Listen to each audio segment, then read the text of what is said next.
Metabolia presenta Hablemos de diabetes. Especialistas médicos del más alto nivel que ofrecen alternativas a diferentes problemas de salud, principalmente obesidad y enfermedades asociadas como la diabetes. Comenzamos. Muy buenas tardes tengan todos ustedes. Les doy la más cordial bienvenida a un programa más que el Instituto Metabolia ofrece a todos ustedes, nuestros pacientes y público en general. Esta serie de programas que hemos venido haciendo constituyen un gran esfuerzo del Instituto Metabolia justamente para ofrecer programas educativos para nuestros pacientes y también para el público en general. Como hemos mencionado ya en programas anteriores, una parte fundamental, una parte muy importante del tratamiento de la diabetes y de la obesidad justamente es la educación en estas dos enfermedades. Y justamente el día de hoy abordaremos un tema que es por demás interesante y que también es muy prevalente en la población mexicana. Y hablaremos específicamente de la prediabetes. ¿En qué consiste la prediabetes o cómo podemos definir la prediabetes? La prediabetes es una condición o una enfermedad en donde las cifras de glucosa están elevadas, no tan altas como para tener el diagnóstico de diabetes, pero definitivamente no son cifras de valores normales. ¿Y cuál es el problema de tener prediabetes? ¿Por qué nos preocupa a nosotros como clínicos, médicos, nutriólogos, expertos que nos dedicamos a estos temas? El problema es que los pacientes que tienen prediabetes tienen un mucho mayor riesgo de desarrollar diabetes en el mediano plazo. Para abordar este tema, el día de hoy me acompaña la nutrióloga Arely Rivera. Arely Rivera es nutrióloga del Instituto Metabolia y ella es nutrióloga con una especialidad en nutriología clínica. Bienvenida, Arely. Gracias, doctor Daniel, por la invitación. Buenas tardes a todo el público que nos sigue a través de nuestras redes sociales y les cedo la palabra, doctor Daniel. Sí, pues muchas gracias y esperamos tener datos muy interesantes sobre este padecimiento y les recordamos que pueden escribirnos a la página de Facebook del Instituto Metabolia y también nos pueden llamar al teléfono del Instituto Metabolia que les daré en unos minutos para que nos comenten todas sus dudas e inquietudes que puedan surgir al respecto de este tema que estaremos abordando en los siguientes minutos. ¿Y qué te parece, Arely, si primero enviamos a una pequeña cápsula que hemos preparado, que ha preparado Francis, también nuestra nutrióloga, donde se hablarán y se discutirán algunos datos muy interesantes, algunos datos estadísticos interesantes sobre la prediabetes en nuestro país? Adelante, doctor, a verla. Hablemos de diabetes con el doctor Daniel Elías López. Regresamos. Hola, ¿qué tal? El día de hoy les voy a hablar de una condición que se presenta antes de la diabetes, conocida como prediabetes. Una de cada 4 personas con prediabetes desarrollan diabetes en los próximos 3 a 4 años aproximadamente. El sobrepeso, la obesidad y sobre todo la obesidad abdominal son factores de riesgo para desarrollar prediabetes. Se puede evitar la prediabetes y la diabetes perdiendo peso con una alimentación saludable y ejercicio. Recuerda que el acudir con profesionales de la salud te puede ayudar a prevenir esta y muchas más enfermedades.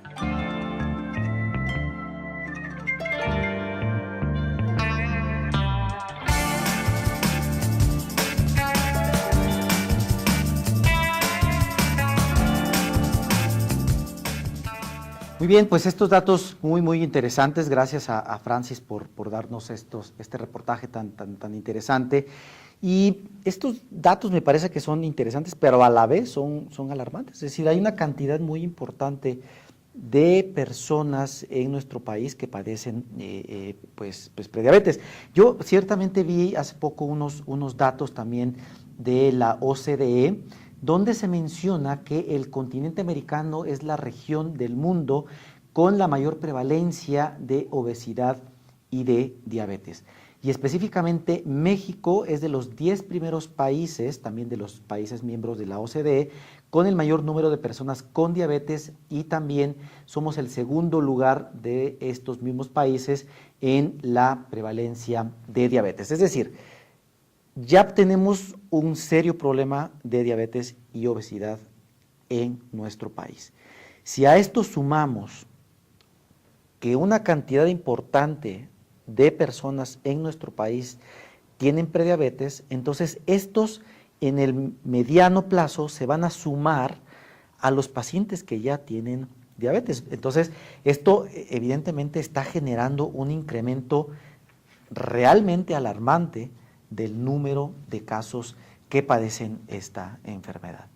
Exacto, estos datos que comenta el doctor son muy importantes, y de no hacer algo, quizá estas cifras sigan en aumento todavía en algo como más relevante, ¿no? Aún más.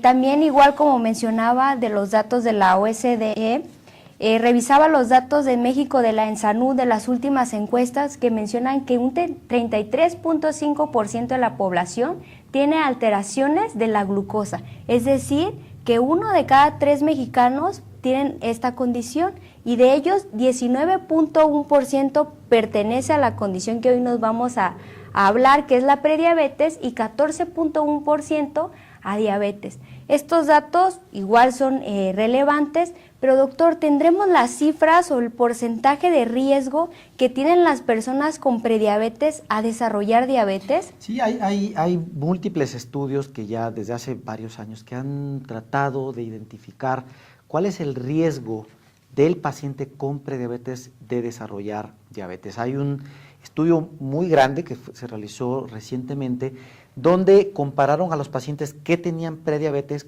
y aquellos que no tenían prediabetes. Los pacientes que tenían prediabetes tenían 20 veces mayor riesgo de desarrollar diabetes comparado contra aquellos que no tenían la enfermedad. De forma general, también sabemos que existe un 20% de riesgo de desarrollar diabetes en los pacientes que tienen prediabetes por cada año que va avanzando. Y también hay un estudio que fue publicado relativamente hace poco, es el Estudio Nacional de Salud y Envejecimiento. Este estudio está enfocado para personas mayores.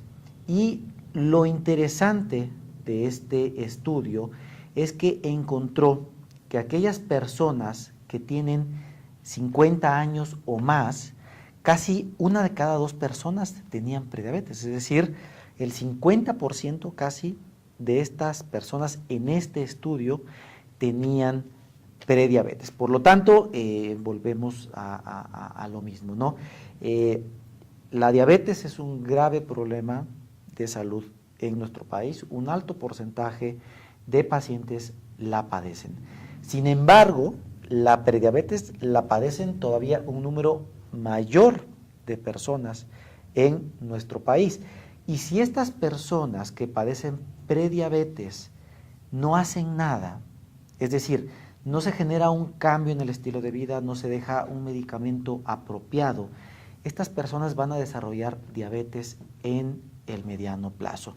Y entonces, pues la carga de pacientes con diabetes se va a incrementar, pues de una forma que a mí me parece realmente alarmante.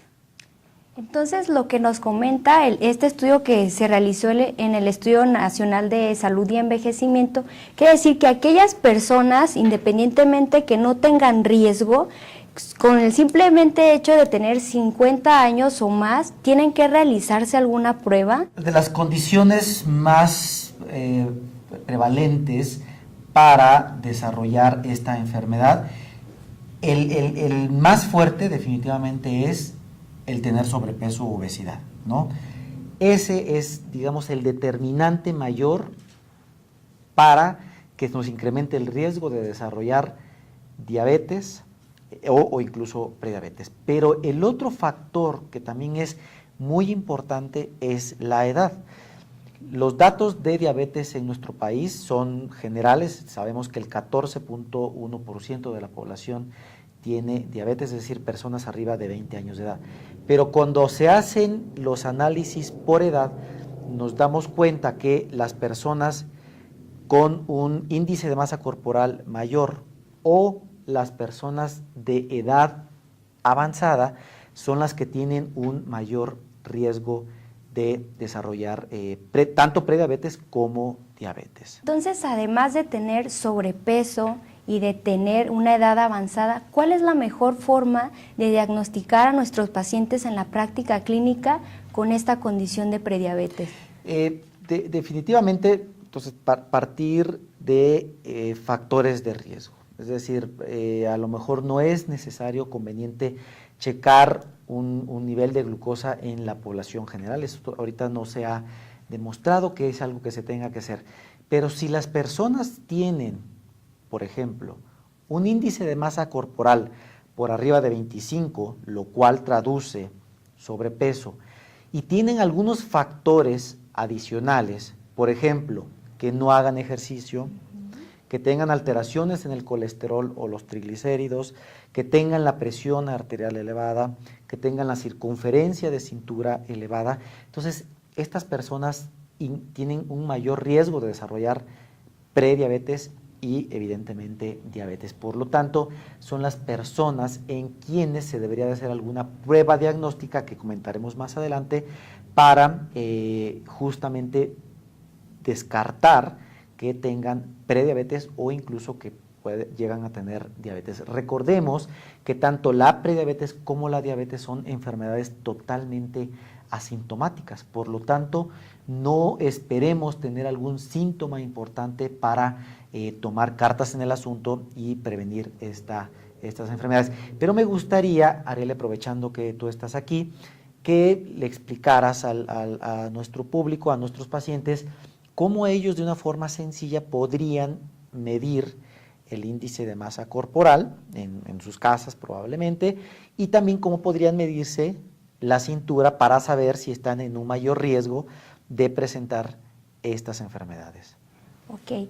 ¿Cómo saber o cómo realizar el índice de masa corporal? Lo vamos a poder desarrollar a partir de tener dos datos. Uno de ellos es el peso corporal actual, el otro dato es la estatura. Entonces, conforme a esto, vamos a realizar un pequeño cálculo, el cual vamos a dividir el peso entre la talla al cuadrado. Si esto nos puede resultar un poco difícil, ya ahora en internet podemos googlear y decir cómo calcular el IMC, y ahí nos van a aparecer, ya solamente introduciendo los datos nos da el resultado, y si este resultado es mayor a 25, ya nos podemos identificar con personas con sobrepeso, y es decir que tenemos mayor riesgo de tener prediabetes.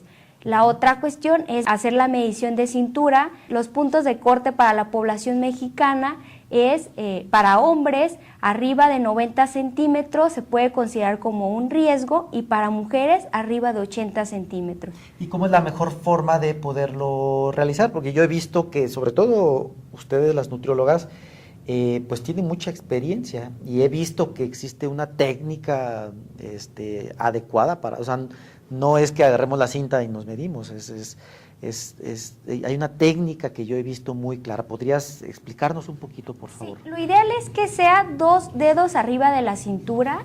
Si queremos tener como todavía mayor precisión para que la cinta no se nos mueva, nos puede ayudar algún familiar, porque si lo realizamos nosotros mismos, por atrás la podemos tener más hacia abajo o más hacia arriba que adelante. Entonces, un familiar nos puede ayudar, o si de plano no nos sentimos como muy seguros, podemos acudir con un especialista, en este caso el nutriólogo, y él ya nos dará la evaluación exacta.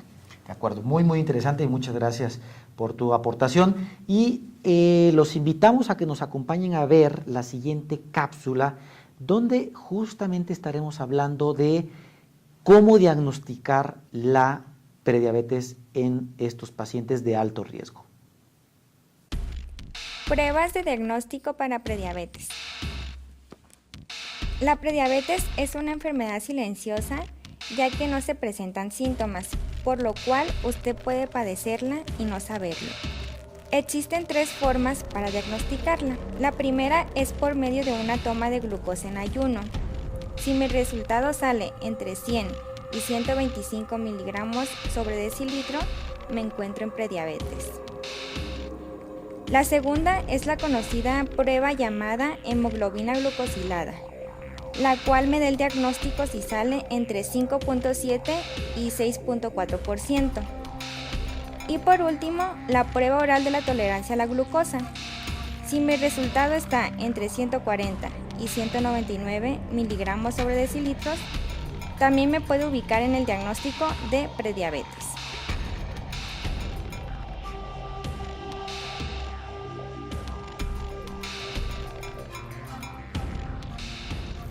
Importante información la que nos acaba de dar la licenciada Francis Rojas, pero a mí todavía me quedan algunas dudas. Entonces, ¿quiere decir que yo me puedo realizar estas pruebas a cualquier hora del día, puedo ir a cualquier laboratorio o necesito tomar otras precauciones antes de realizarme estas pruebas? Es muy interesante lo que dices, Arely. Para empezar, es importante, si tenemos nosotros estos factores de riesgo que hemos mencionado, es decir, un índice de masa corporal arriba de 25 y otros factores adicionales, presión alta, colesterol, triglicéridos, etcétera, acudir con un especialista.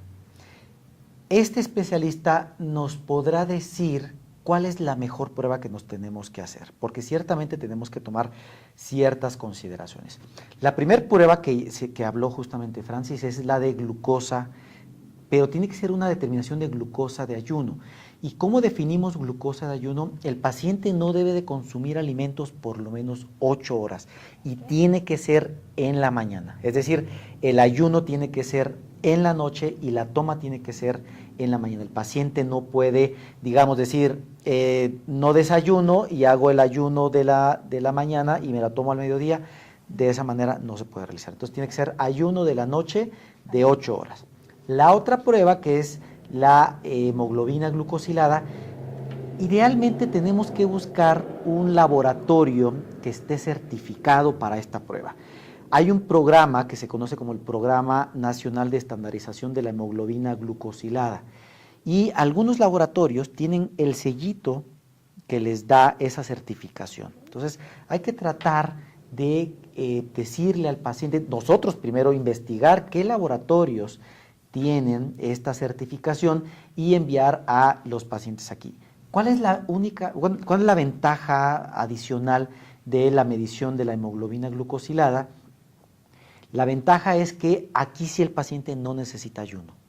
Es decir, el paciente lo puede tomar en la mañana, al mediodía, en la tarde, no importa, y tampoco importa el ayuno, ¿no? Y la tercera prueba diagnóstica es una curva de tolerancia oral a la glucosa y medimos la glucosa a las 2 horas. Para esto es necesario que el paciente tome 75 gramos de glucosa anhidra. Esta prueba es un poco complicada porque el paciente tiene que quedarse 2 horas en el lugar donde le toman la muestra. Habitualmente son 2 piquetes los que se tienen que tomar. Habitualmente la prueba es más cara que hemoglobina glucosilada o que glucosa de ayuno.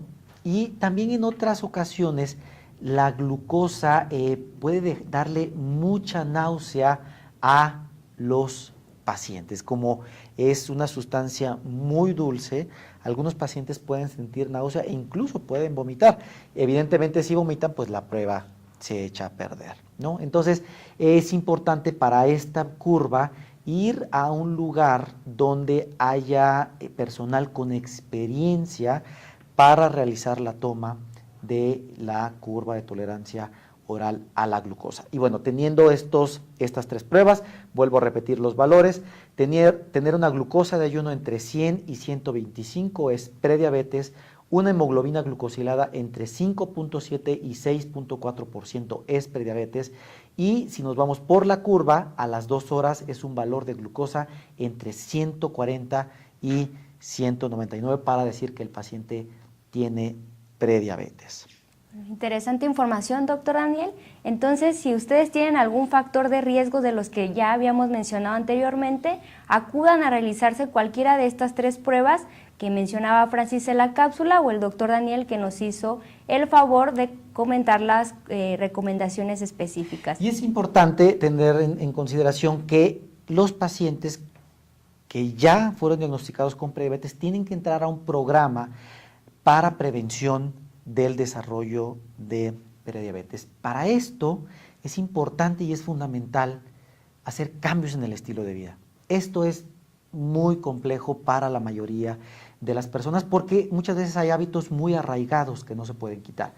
Te invito, Arelia, que veamos la siguiente cápsula justamente que nos preparó el psicólogo Rodrigo, donde nos habla justamente de qué son los hábitos. Adelante. Hablemos de diabetes con el doctor Daniel Elías López. Continuamos. Hola, en esta ocasión les hablaré de los hábitos.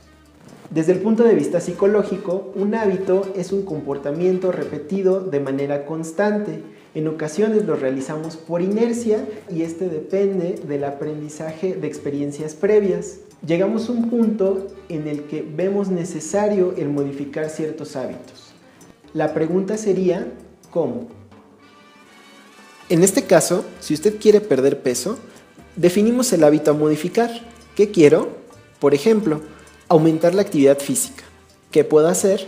Disminuir las horas de estar sentado, caminar en el parque o colonia, usar menos el coche, evitar el ascensor, utilizar las escaleras y, ¿por qué no?, desempolvar la bicicleta. Puede sonar fácil. Lo importante sería lograr y mantener los hábitos que están enfocados a mejorar nuestra salud, como en el ejemplo anterior, que está enfocado al aumento de actividad física. Gracias por tan excelente información, Rodrigo. Doctor, ¿qué nos pudiera comentar acerca de esto? Pues interesante, la verdad es que los cambios en el estilo de vida realmente son difíciles de hacer y los estudios muestran cómo pues cuando uno como clínico trata de implementar estos cambios, pues realmente la adherencia de los pacientes pues es muy baja, ¿no?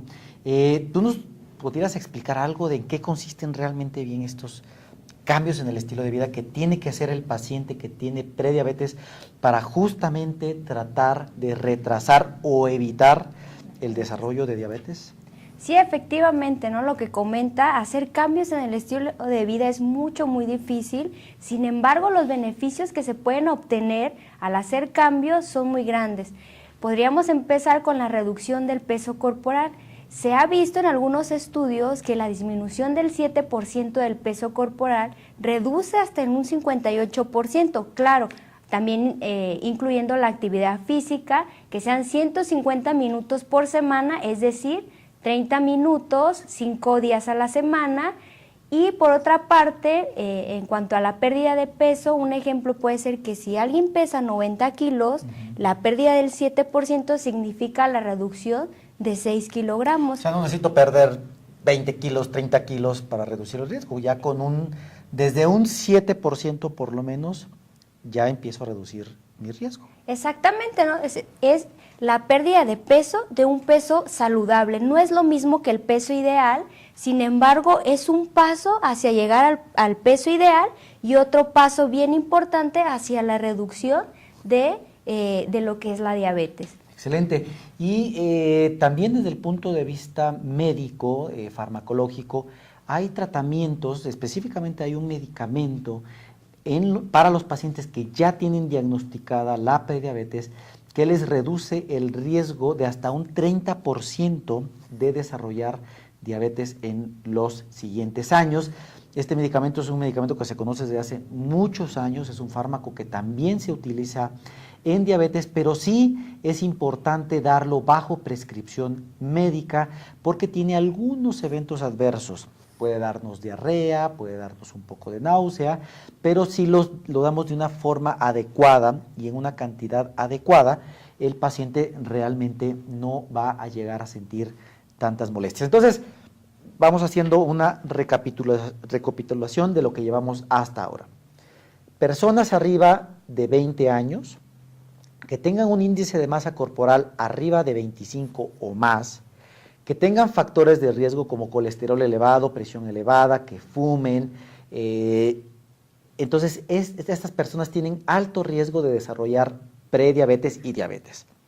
Estas personas se tendrán que hacer alguna prueba diagnóstica de las que ya comentamos, glucosa de ayuno, hemoglobina glucosilada o una curva de tolerancia oral a la glucosa para ver que tengan o no, para ver si tienen o no prediabetes.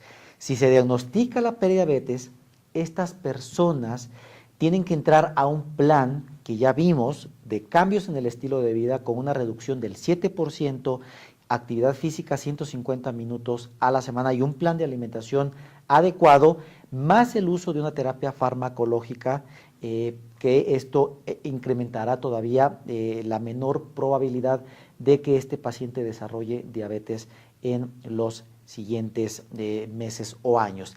Una vez que este paciente se implementó este tratamiento de cambios en el estilo de vida y farmacológico, tiene que tener una vigilancia muy estrecha y por lo menos se tiene que estar haciendo una evaluación cada año de su glucosa o de su hemoglobina glucosilada para ver si esta enfermedad se detuvo o si sigue avanzando. Entonces, de acuerdo a lo que comenta, esta evaluación, que es muy periódica, no solamente tiene que estar realizada por el médico, quiere decir que tenemos que incluir a un grupo multidisciplinario en el cual no solamente esté el endocrinólogo, sino también el nutriólogo, el psicólogo, algún activador físico. Y para esto cabe mencionar que en Metabolia contamos con todos estos especialistas. ¿Y nos quisiera dar los teléfonos? Ok, el teléfono es 70 95 83 02 y 03 para que se comuniquen a el Instituto Metabolia. Pues estamos a punto de concluir el programa, ha sido un tema bastante interesante. Solamente los mandamos a nuestra última cápsula por parte de nuestro chef Michel Samperio, que nos dará una recomendación de justamente alimentación saludable. Hola, muy buenas tardes. En esta emisión prepararemos unos deliciosos sopecitos. Acompáñenme.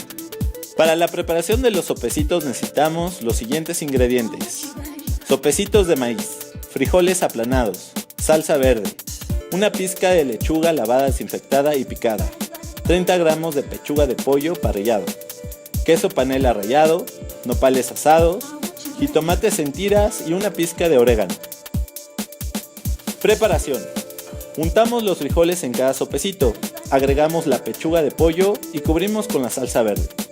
Decoramos con la lechuga y el queso rallado. En un plato acomodamos los sopecitos, colocamos los nopales asados y junto los jitomates. Espolvoreamos el orégano. Gracias, Mitch. Qué delicioso se ve tu platillo, ¿verdad, doctor Daniel? Se ve muy bien y, como hemos ya dicho, lo rico no está peleado con lo saludable. Nuevamente los invitamos a que acudan al Instituto Metabolia. Este tipo de padecimientos como la prediabetes, la diabetes, la obesidad y el sobrepeso es mejor cuando se tratan desde un enfoque multidisciplinario. Si solamente lo enfocamos por parte del médico o del nutriólogo o del activador físico, es más difícil que el paciente pueda lograr las metas que se están buscando justamente para prevenir el desarrollo de más enfermedades. Y pues prácticamente estamos terminando el tema del día de hoy. No sé si quisieras darnos algún apunte final del tema. Pues en cuanto a la alimentación, como ya lo había mencionado anteriormente en otros programas, que pues la alimentación es simplemente consumir lo que nos ofrece la naturaleza, ¿no? Tratar de disminuir cada vez más los productos industrializados, hacer actividad física y sobre todo acudir con algún especialista para que descarte la posibilidad de tener prediabetes. Sí, y nuevamente una conclusión del programa: la prediabetes es un padecimiento muy frecuente en nuestro país que incrementa de forma importante el riesgo de desarrollar diabetes. Entonces, nuevamente, si tenemos un índice de masa corporal arriba de 25, más de 20 años, factores de riesgo adicionales, hay que hacernos una prueba diagnóstica. Si en esta prueba diagnóstica sale un valor que identifique prediabetes, tenemos que entrar a un plan mediante un enfoque multidisciplinario para que justamente mediante cambios en el estilo de vida como un plan de alimentación adecuado, pérdida de peso de por lo menos el 7%, terapia farmacológica.